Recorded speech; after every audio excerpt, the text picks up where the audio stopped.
Who decided that pleasure comes with an expiration date? That once you reach a certain age, desire should fade, intimacy should vanish, and self-pleasure becomes something shameful? This is one of the greatest lies we've been told. The truth? Sexuality doesn't disappear with age, it evolves. Science has shattered the myth. Research from Harvard and the Kinsey Institute proves that many older adults not only still feel desire, but those who embrace it through connection or self-pleasure enjoy greater happiness, better health, and even a reduced risk of disease. So why the silence? Why the shame? Decades of outdated stigma have told older adults to stay quiet, to feel embarrassed, to believe that their sexuality no longer matters. But what if it's not your age that's holding you back? What if it's the lies you've been told? What if your body still holds untapped pleasure? What if embracing your sexuality is one of the most empowering things you can do right now? Maybe it's time to unlearn the myths and reclaim the truth. The secret to aging well? It might be hidden in the most unexpected place. David was 72 when he first asked himself a question most people avoid. What if pleasure doesn't have to fade with age? He'd spent years believing desire was something left behind in youth, that intimacy, connection, and even self-touch were no longer appropriate. But deep down, something didn't feel right. One sleepless night, curiosity led him to uncover a truth science has long known but society rarely talks about. Masturbation isn't just normal for older adults, it's powerful. Physically, it's like a tune-up for your body. Sexual arousal boosts blood circulation, supporting a healthy heart and energizing the entire system. It keeps genital tissues sensitive and strong, helping prevent discomfort and dysfunction. It even helps regulate hormones like testosterone and estrogen, leading to better mood, energy, and libido. But David discovered something even more surprising. After embracing this quiet form of self-care, he began sleeping better, thanks to the calming wave of endorphins and oxytocin that follow release. And when he read a Harvard study linking frequent ejaculation to a lower risk of prostate cancer, he no longer saw his curiosity as selfish, but smart. Yet the real transformation wasn't just physical. Emotionally, he felt lighter. Less stress, less anxiety. His confidence grew, and for the first time in years, he saw his body not as something broken by time, but worthy of love. The loneliness that once crept in at night began to fade, replaced by a quiet sense of empowerment and connection to himself. David's story isn't rare, it's just rarely told. What if the key to aging well isn't found in a prescription bottle, but in rediscovering your right to pleasure? Because sometimes, the most radical form of self-care is simply saying yes to yourself. When pleasure crosses the line, a hidden struggle no one talks about. Linda had always been a rule follower. Raised in a conservative household, she grew up believing that talking about sex, let alone self-pleasure, was off limits. So when, in her late 60s, she began exploring her own desires after years of widowhood, a quiet war started inside her. At first, it felt liberating. In those private moments, she rediscovered parts of herself she thought were lost forever. But soon, a shadow crept in. Guilt. Was this wrong? Was she being selfish? Was she betraying the memory of her husband?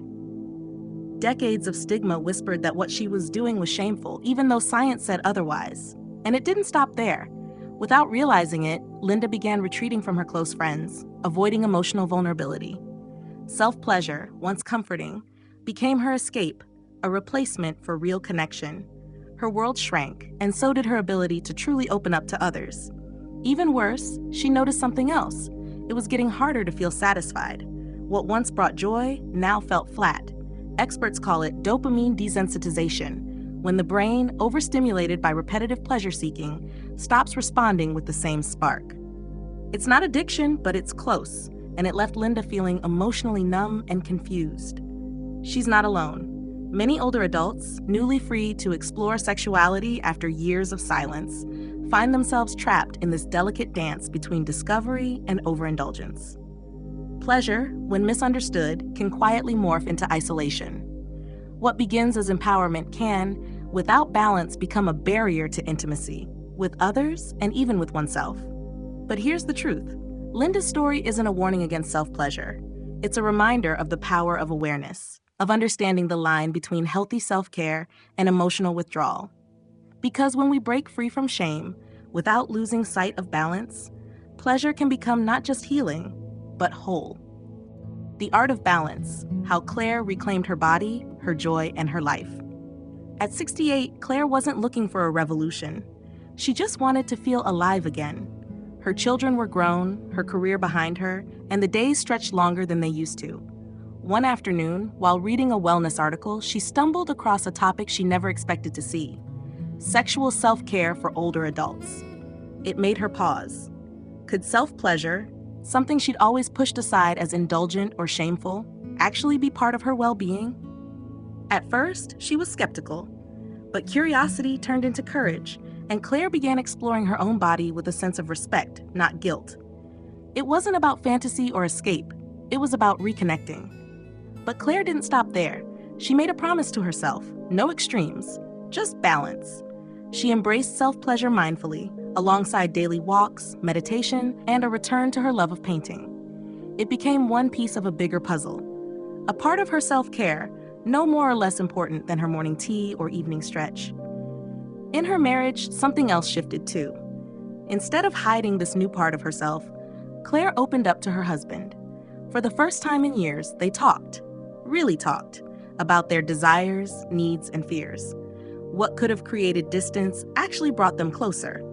They laughed, they explored, and most of all, they stopped pretending that aging meant the end of intimacy. Of course, guilt still tried to creep in, but Claire faced it head on. She reminded herself that pleasure isn't shameful, it's human, and she let go of the old script that told her otherwise. Her energy returned, her confidence bloomed, and as her body healed, so did her spirit. Claire's story isn't extraordinary, it's simply honest.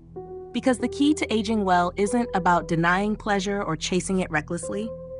It's about embracing it with balance, blending joy with mindfulness, and letting go of the shame that never belonged to us in the first place.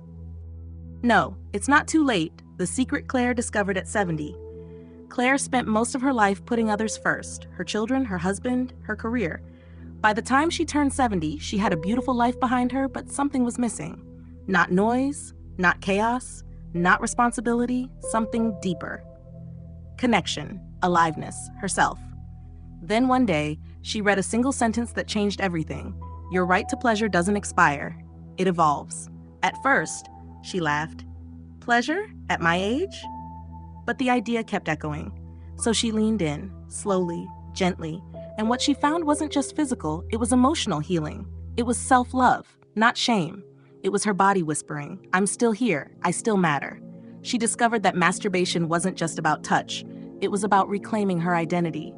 Science backed her up. Better sleep, better mood, even a lower risk of disease. But beyond the facts was something more powerful. Freedom. Of course she stayed grounded. She kept balance. Too much of anything, even joy, can become an escape. But a little, mindfully, lovingly, it brought her back to life. Now Claire walks taller, smiles more, not because she's chasing youth, but because she's finally honoring the woman she's become. Her story is a quiet revolution, a reminder that the door to pleasure, connection, and empowerment isn't closed. It's just been waiting for you to open it.